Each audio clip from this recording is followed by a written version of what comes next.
Hey everybody, it's Jeremy Bradley here, and it's time for the BuffRadio.com entertainment wrap-up presented by Buff Boy Brewing Company. JB's Entertainment Wrap-Up. Brought to you by BuffBoyBrewing.com. For a great cup of joe, there's one thing you should know. Your morning brew can also be playful. Buff Boy Brewing guys make the temperature rise, and you'll surely feel naughty when you swallow their coffee.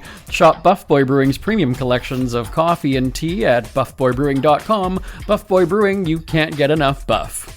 Here's what's making news this March 17th. Oh, and it's good. I've got to tell you already. The Bachelorette hasn't even premiered. And it's a season full of scandal before its star, who you've probably never heard of, which is why I always put star in quotation marks when I talk about these reality TV desperates. Anyway, her name is Taylor Frankie Paul. That's a woman. She's the Bachelorette, and from the show The Secret Lives of Mormon Wives, which reportedly has paused production with Hulu. And she's under a police investigation right now after what's being described as a, quote, domestic assault investigation, end quote, with one of her baby daddies. Plural. She's the baggage bachelorette. All right, more on that in a second. But she married someone and has an 8-year-old and a 5-year-old with him, and then has a 2-year-old with Dakota Mortensen. That's who we're talking about in this story. The two were in a relationship shortly before Paul, the woman, was cast as the next Bachelorette. She and Mortensen have been on the record with legal troubles against each other dating back to 2023. She was arrested on misdemeanor charges of assault, criminal mischief, and commission of domestic violence in the presence of a child.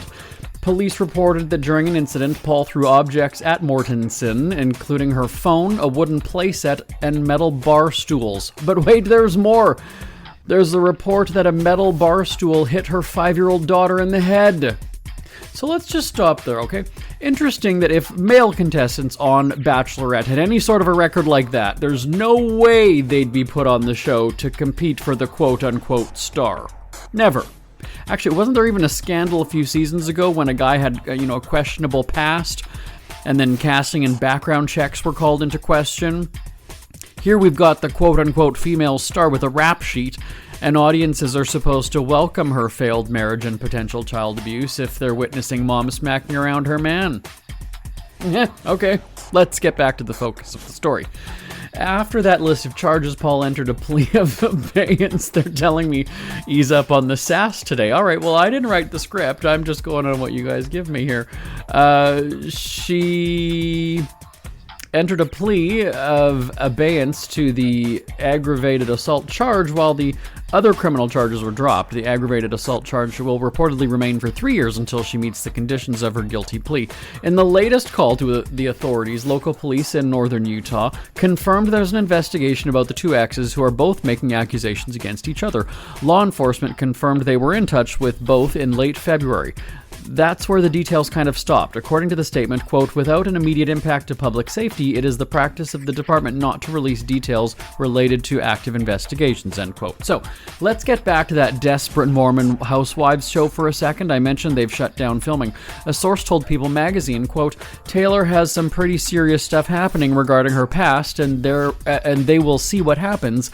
Until that resolves, they are off, end quote. Another source said, quote, none of the women want to be associated with her, end quote. Hulu has not commented on the scandal. As for The Bachelorette, that season premiere is slated for next week, well, just a few days from now. We don't know how ABC is dealing with the drama. They have not responded to requests for comment from several media outlets, including ours, from what I'm told. And we're going to see how that plays out. Now, we're out of time, so we didn't even get a chance to talk about the fallout from the Oscars in Memoriam segment. Oh, well, this story was juicier anyway. That's Check of Your Celebrity Headlines for this Tuesday, March 17th. I'm back tomorrow right here on the BuffRadio.com Entertainment Wrap-Up presented by Buff Boy Brewing Company. Till next time, I'm Jeremy Bradley. For a great cup of joe, there's one thing you should know. Your morning brew can also be playful. Buff Boy Brewing guys make the town